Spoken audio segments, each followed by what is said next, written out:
পরম করুণাময় আল্লাহর নামে শুরু করছি। প্রিয় দর্শক, এই পৃথিবী চিরস্থায়ী নয়। একদিন এই দৃশ্যমান জগৎ ধ্বংস হয়ে যাবে, আকাশ ফেটে পড়বে এবং নক্ষত্রগুলো খসে পড়বে। এই দিনটিই হলো কিয়ামত। আজ আমরা জানব কোরআন ও হাদিসের আলোকে সেই ভয়াবহ দিনটির কথা। মহাপ্রলয় ও ধ্বংস কিয়ামতের সূচনা হবে হযরত ইসরাফিল আলাইহিসসালামের সিংহার ফুৎকারের মাধ্যমে। আল্লাহর নির্দেশে তিনি যখন প্রথমবার সিংহায় ফুঁক দেবেন, তখন এক বিকট শব্দে থরথর করে কেঁপে উঠবে এই মহাবিশ্ব। সেই আওয়াজ এতটাই ভয়াবহ হবে যে আসমান ও জমিনে যা কিছু আছে সব ভয়ে স্তব্ধ হয়ে যাবে। কোরআনের বর্ণনা অনুযায়ী আকাশ ফেটে চৌচির হয়ে যাবে, বিশাল বিশাল পাহাড়গুলো ধূলিত হবে তুলোর মতো এবং বাতাসে উঠতে থাকবে। সমুদ্রের পানি উত্তাল হয়ে আগুন জ্বেলে উঠবে। নক্ষত্রগুলো তাদের কক্ষপথগুলো থেকে বিচ্যুত হয়ে অন্ধকারে হারিয়ে যাবে। গর্ভবতী মায়েরা ভয়ে তাদের সন্তান ত্যাগ করবে এবং মানুষ মাতালের মতো এদিকে ওদিকে ছুটতে থাকবে, অথচ তারা নেশাগ্রস্ত থাকবে না। মূলত আল্লাহর আযাবের ভয়েই তাদের এমন অবস্থা হবে।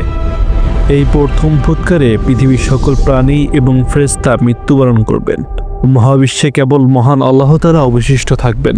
প্রথম ফুৎকারের পর এক দীর্ঘ সময় পৃথিবী জনশূন্য ও নিস্তব্ধ হয়ে থাকবে। এরপর আল্লাহ তাআলা পুনরায় ইসরাফিল আলাইহিসসালামকে জীবিত করবেন এবং দ্বিতীয়বার সিংহায় ফুৎ দেওয়ার সাথে সাথেই মহাবিশ্বে আদি থেকে শেষ পর্যন্ত যত মানুষ এবং জিন এসেছে সবাই তাদের কবর থেকে জ্যান্ত হয়ে উঠে দাঁড়াবে। পবিত্র কোরআনে বলা হয়েছে, মানুষ তখন আকাশের পানে তাকিয়ে থাকবে।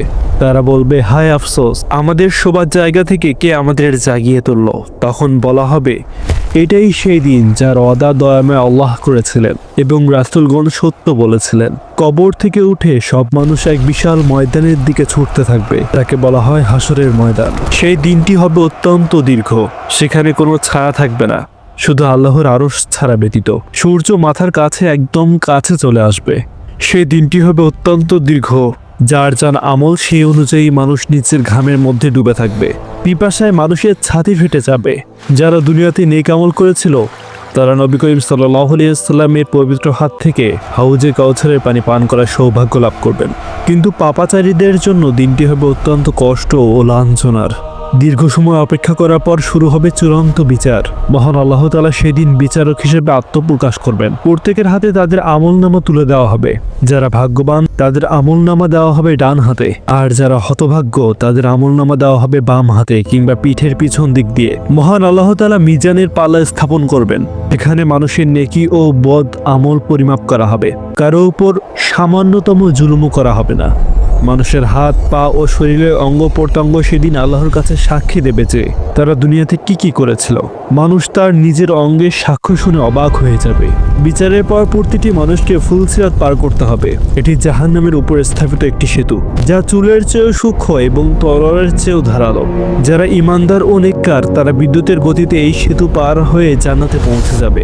আর যারা পাপাচারী ও অবিশ্বাসী তাদের নিজেদের ভারে এবং গুনাহের কারণে ফুলসিরাত থেকে নিচে দাউ দাউ আগুনে জ্বলতে থাকা জাহান্নামে পড়ে যাবে।